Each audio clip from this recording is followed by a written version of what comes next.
Welcome to the American Diversity Report podcast, where we interview diverse change makers and creative innovators. I'm Deborah Levine, the editor of the American Diversity Report, and your host. And with me today is Delaney Norvor, a pioneering technology expert and advocate for underrepresented professionals. She's currently serving as the Director of Product Management at the National Apartment Association.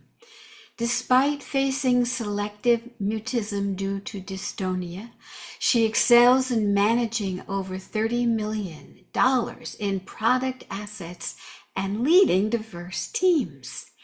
Passionate about mentorship, Delaney empowers marginalized and disabled individuals to navigate their careers, championing inclusivity and systemic change within the tech industry. Thank you.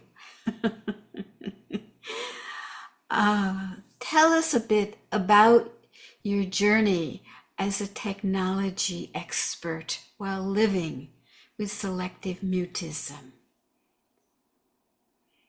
Okay, now Delaney is Hi, going. Deborah. Yeah. Thank you for having me.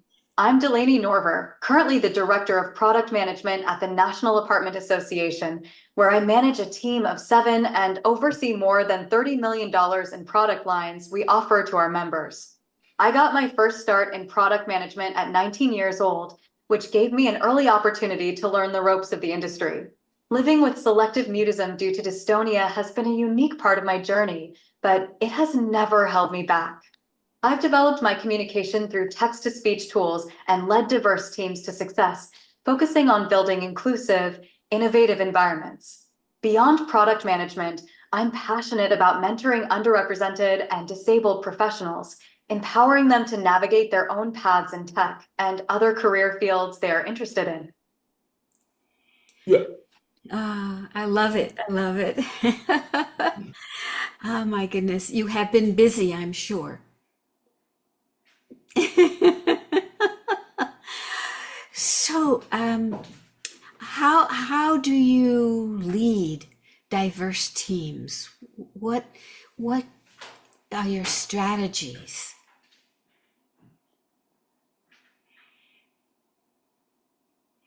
And she's typing so that you'll be able to hear her.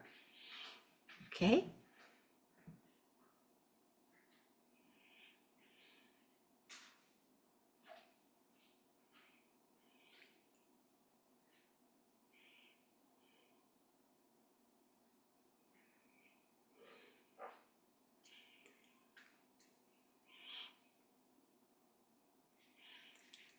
The technology that she's using is very special and very valuable. And I hope those of you out there who might need it or know someone who needs it, I hope you're tuning in, because this is National Awareness of Disabilities Month.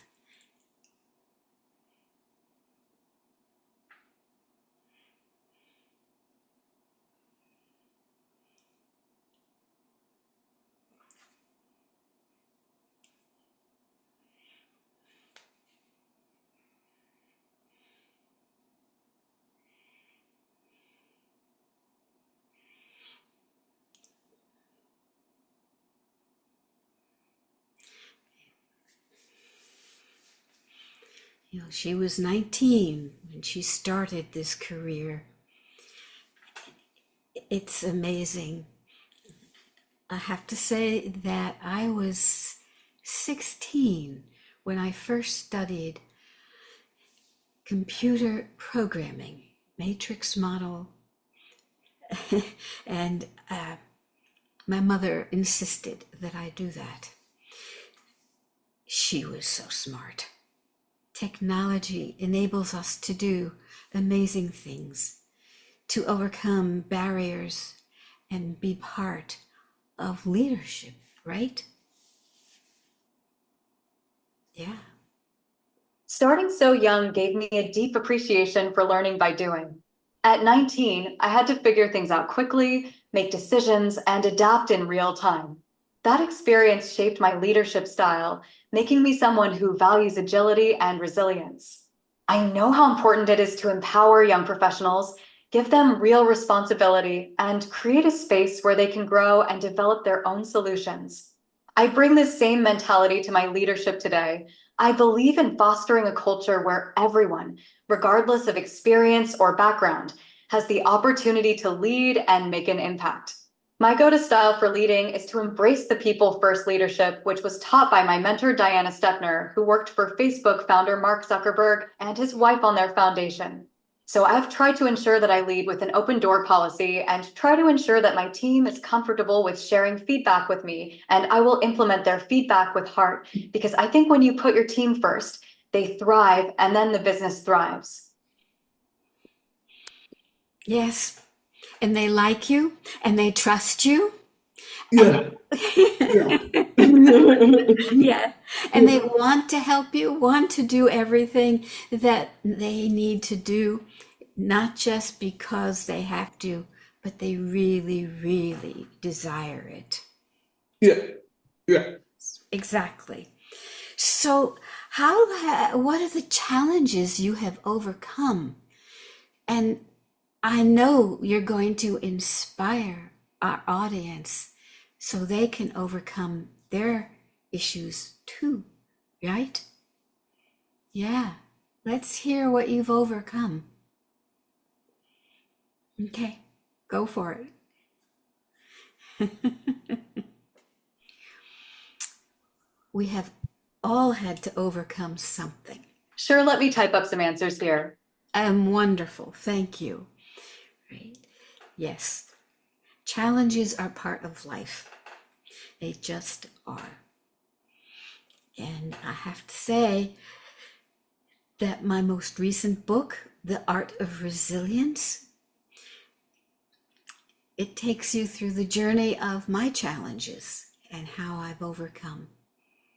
So I am eager to hear what Delaney has to say and trade notes with her, because this is what makes life so both challenging and inspiring and amazing. It really does. So I know that she has had many challenges and many successes. I wish that I lived closer to her so I could follow in her footsteps for a day or two to see it all. But we're going to hear it and enjoy it now.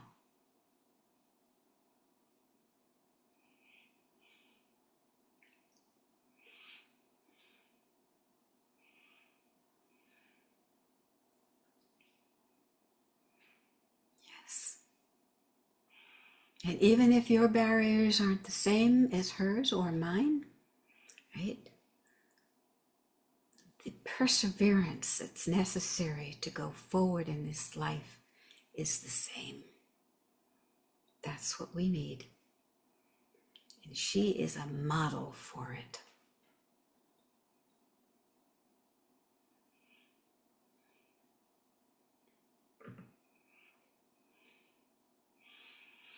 And I hope that when you are finished listening to this interview, that you will put into the comment section below what you have overcome, how this has inspired you, how you're inspiring others.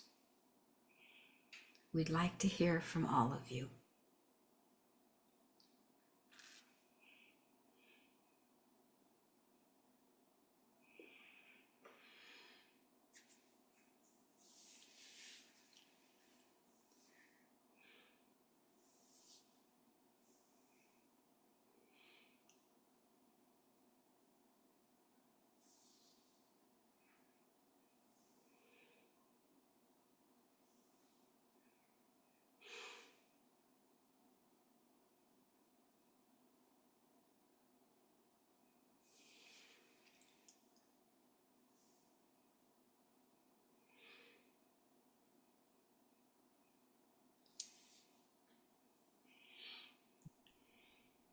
In graduate school, I experienced a moment of discrimination during a simulation competition. A partner initially didn't want to work with me because of my disability. That moment could have been disheartening, but I used it as an opportunity to prove myself through action. We ended up winning the competition together. It was a reminder that people's perceptions can change when you show them your value, and it fueled my determination to always perform at my best, regardless of the biases I might face. Overcoming such situations has always been about resilience and outstripping expectations.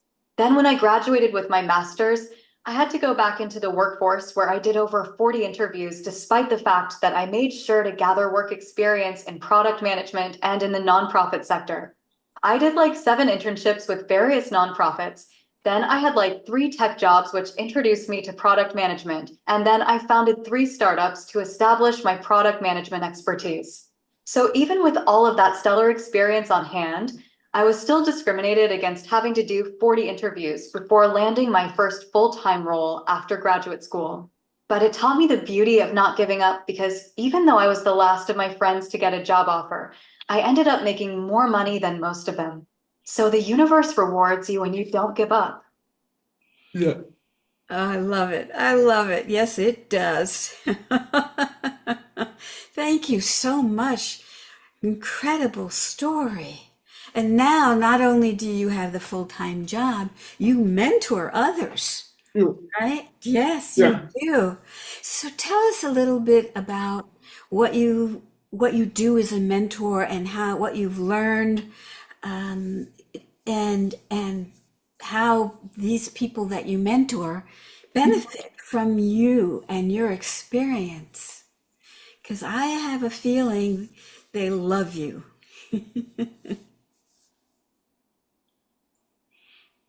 Sure, give me a few minutes to type up my answers. Absolutely. Go for it. Right? So here we have not only the success and the determination, but then the sharing of lessons learned during it to people who report to her, and for organizations that can benefit from all of it.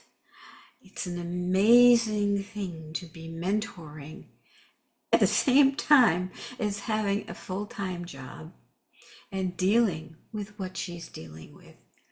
Um, not only inspired, I'm in awe, right?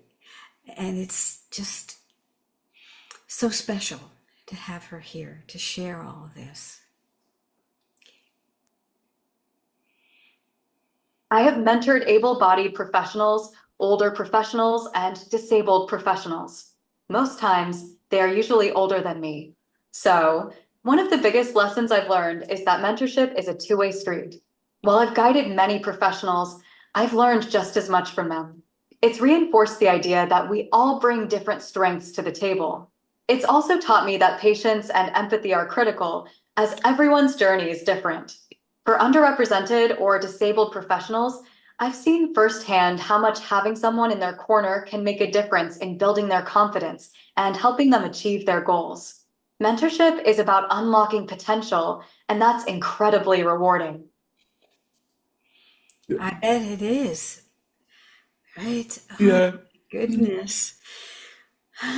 So you have worked with a very diverse number of people, whether they're disabled, older, different generations, and different skills, and given them something they really need. Yeah. And Yeah. you highlight, right, how diverse perspectives enhance the team dynamics and drive innovation. Yeah. So my guess is not only are you a mentor, but you're very creative. Is that right?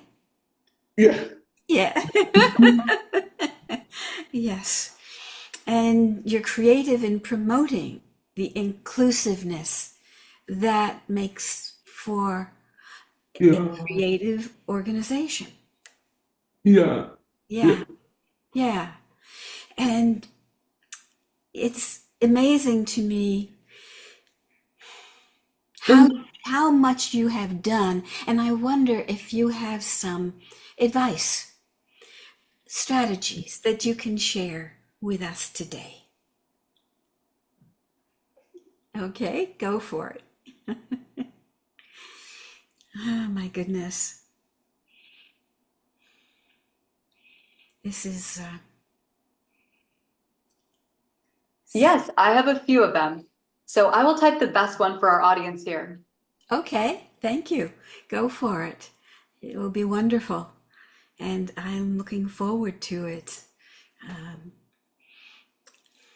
You are never too old to hear suggestions, advice, and tips, strategies for moving forward.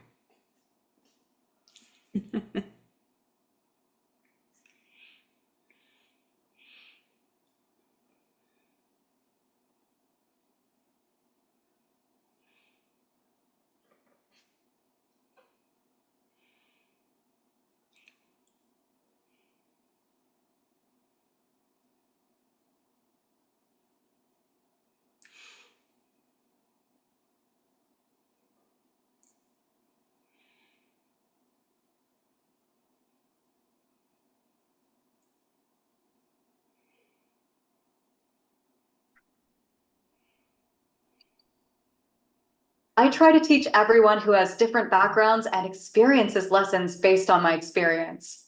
So I try to share what I have learned in my own journey. Resilience for me has been about having a clear vision of what I want to achieve and not letting setbacks deter me from that goal.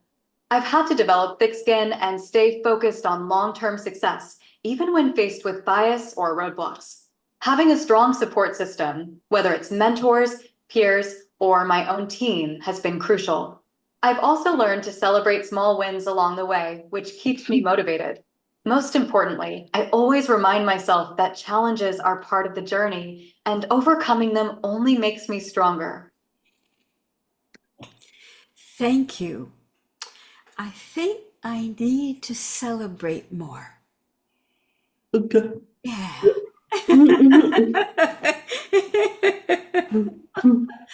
Yeah. Enjoy. Yeah. Enjoy and have a good time Yeah. doing it. Yeah. Great.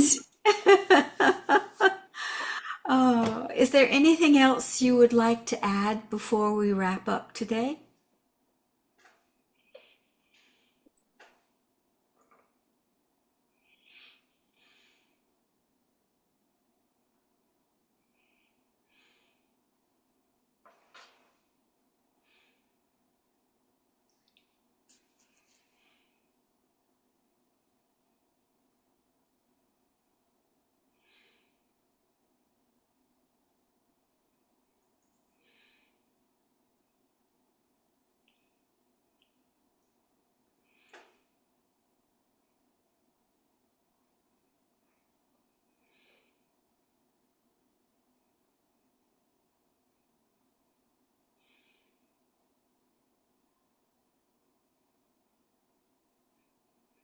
I saw your resume and you have accomplished a lot, so you should celebrate more. Yes, I have advice for organizations regarding diversity and how to implement them in their offices and work culture, such as encouraging hiring more disabled professionals and older professionals as well. I will type.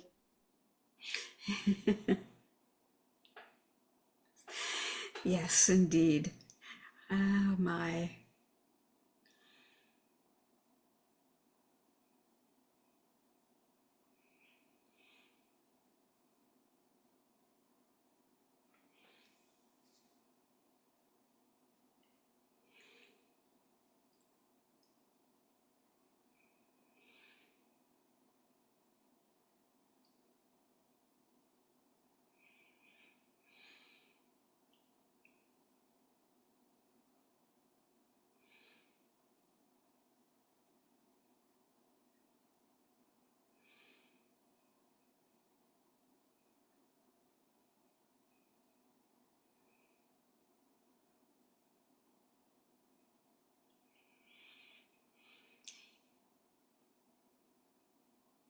I see the future of diversity and inclusion in tech becoming more integrated into the core of how companies operate.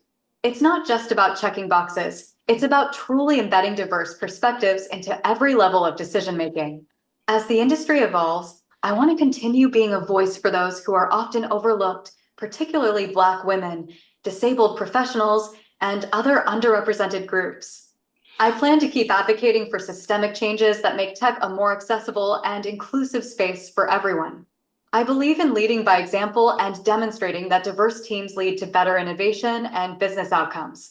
Organizations need to go beyond diversity initiatives and focus on true inclusivity.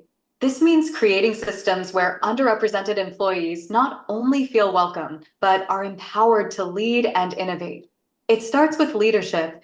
Leaders need to reflect the diversity they want to see in their teams and actively promote a culture of belonging. Providing mentorship, offering flexible communication methods, and ensuring that accessibility is built into every process are key. Most importantly, it's about creating opportunities and pathways for career advancement for all employees, not just the majority.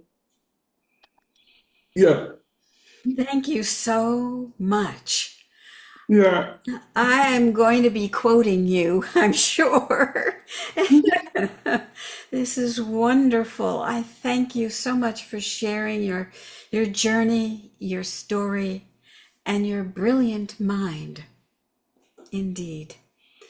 So thank you again, and thank you, audience, for tuning in. And we will look forward to hearing or seeing your comments on this page for Delaney Norvor. Take care. I am deeply honored that you are quoting me. Thank you so much for having me. I enjoyed speaking with you, and I hope your audience loves this episode. Thank you so much. Thank you. Take care.